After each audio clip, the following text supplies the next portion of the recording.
নমস্কার বন্ধুরা, আমার নতুন ইউটিউব চ্যানেলে তোমাদের অসংখ্য ধন্যবাদ। তো আজকে আমি ব্লগটা শুরু করছি, তো দেখতে থাকো কি করি। আজকে আমার সঙ্গে এমন ঘটনা ঘটবে আমি বুঝতেও পারিনি। তো সকালবেলা উঠে দেখি মা মাংস ধুচ্ছে। এই যে আমার বাবা, আর ইনি হচ্ছে সুইটার্ট, মানে হচ্ছে ঠাম্মা। তো দেখো আমার খুব খুশি, আজকে আমাদের বাড়িতে চিকেন হচ্ছে, আর আমি ছোটো থেকে চিকেন খেতে খুব ভালোবাসি। হঠাৎ করে আমার কাছে আসার পর আমার মা একটা কার্ড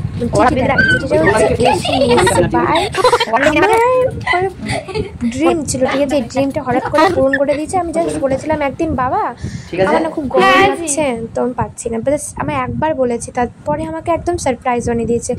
আমার মুখ দেখে বুঝতে পারছি আমি কতটা হ্যাপি। তো এরকম করেই আমার মা বাবার আমার সব আশা পূর্ণ করছে। আমিও একদিন বড় হয়ে আমার মা বাবার সব আশা পূর্ণ করব।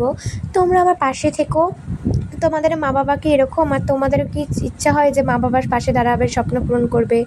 তো এই ভিডিওটা ভালো লাগলে লাইক কমেন্ট করে দিও। তো এসির বিলটা দেখিয়ে দিলাম। তারপরে সেই আনন্দ, মা তো মনের সুখে রান্না করছে, দেখতেই পাচ্ছ চিকেন রান্না হচ্ছে আমাদের। তো চিকেন রান্নার রেসিপিটা নয় তোমাদের একদিন পরে ব্লগে দেখিয়ে দেবো, ঠিক আছে। চিকেনটা খুব সুন্দর হয়েছিল। এটা হচ্ছে দেশি মুরগি, ঠিক আছে। তারপরে আমি চলে গেলাম মায়ের কাছে দাঁড়িয়ে আসার কথা, আমি চিকেন আদায় করছিলাম। তারপরে বাটি নিয়ে মায়ের কাছ থেকে চিকেন নিয়ে নিলাম। দেখতেই পাচ্ছ মা আমাকে দিয়ে দিচ্ছে। মানে আমি ছোট থেকেই বরাবর এরকম যখনই বাড়িতে চিকেন হয় মায়ের সঙ্গে খানিক গল্প করি, তারপরে চিকেন বাগাই। তো দেখতেই পাচ্ছ আমি আমার চিকেন নিয়ে নিয়েছি, এবার আমি সেটাকে খাবো, ঠিক আছে। পেছনে যে প্রাইসগুলো দেখতে পাচ্ছ, ঠিক আছে, সেগুলো হচ্ছে আমারই প্রাইস, ঠিক আছে। তো এগুলো খাচ্ছে। আমার মধ্যে অনেক ট্যালেন্ট আছে, কিন্তু আমি সেই ট্যালেন্টগুলো প্রকাশ করি না। তো আমার মা বললো কি যে ইউটিউব চ্যানেলটা খুলে সকলকে দেখাতো ট্যালেন্টটা।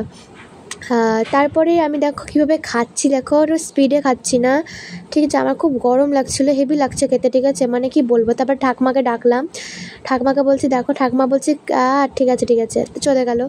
তারপরে এভাবেই আমার চলতে থাকে দিন, ঠিক আছে। আর এখন আমার পরীক্ষা চলছে, তো তার মাঝখানে চিকেন করে দিল। মাকে বললাম মা চিকেন খাবো, তো বাবা আমাকে বললো কি যে সারপ্রাইজ আছে আজকে দিনটা ঘুম থেকে উঠেই, কারণ আমার খুব গরম লেগেছিল। আমি একদিন বাবাকে বলেছিলাম যে বাবা, আমাদের বাড়িতে সব কিছু হয়ে গেছে, শুধু এসি বাদে সব কিছু ছিল। তো বাবারে বললাম বাবা আমার একটা এসি চাই, বাস। বাবা তার 5 দিনের মাথায় রেজাল্ট দিয়ে দিল। তারপরেই ভাবলাম আজকে যখন এক্সাম বন্ধ, কালকে আমার এক্সাম আছে, তো আজকে একটুখানি মুখ চর্চা করি। তো আমি বাড়িতে যেটা করি ঘরোয়া উপায়ে, বেসন, হলুদ আর একটু মধু দিয়ে এটাকে হালকাভাবে পেস্ট করে নিয়ে মুখে মেখে নিই, যাতে কোনো কিছু কেমিক্যাল মেশাই না, কেমিক্যাল নিলে মুখের ক্ষতি হয়। তো দেখতে পাচ্ছ এটাকে 5 মিনিট রেখে দেবো। তারপরে করতে দেখছি মা কিনাই করছে, বাসন মাজছে। ঠাকুমার তো বিরাট খুশি, ঠাকুমার মুখ দেখেই বুঝতে পারলে। তারপরে আমি স্নান কমপ্লিট করে নেওয়ার পর আমি আমার বাড়ির পোষা বিড়াল মিমির কাছে চলে গেলাম। দেখতেই পাচ্ছ মিমি চলে এসেছে, হ্যাঁ ঠিকই ধরেছ, ওর এখন খাবার টাইম হয়ে গেছে। তারপরেই আমার ঠাকমাখানে খেতে বসে পড়েছে, ঠিক আছে। দেখতেই পাচ্ছ ঠাকমা নিরামিষ খায়, বিধবা মানুষ, ঠিক আছে। আর আমাদের ওখানে হচ্ছে যে মাংস দিচ্ছে মা সবাইকে ভাগ করে। আজকে মেনু ছিল তিতকল্লা, চাটনি, কাঁঠালের তরকারি আর চিকেন। আর আমার চাটনি তো লাগবেই ভাতে, দেখতেই পাচ্ছ আমি খাচ্ছি, আর আমি এভাবে বসে খাই, কেউ কিছু মাইন্ড করো না। তারপরে খাওয়া দাওয়া কমপ্লিট করে চলে এলাম ওই উপরে, দেখছি এসিওয়ালাটা এখন এসি লাগানোর জন্য ঠিকঠাক করছে।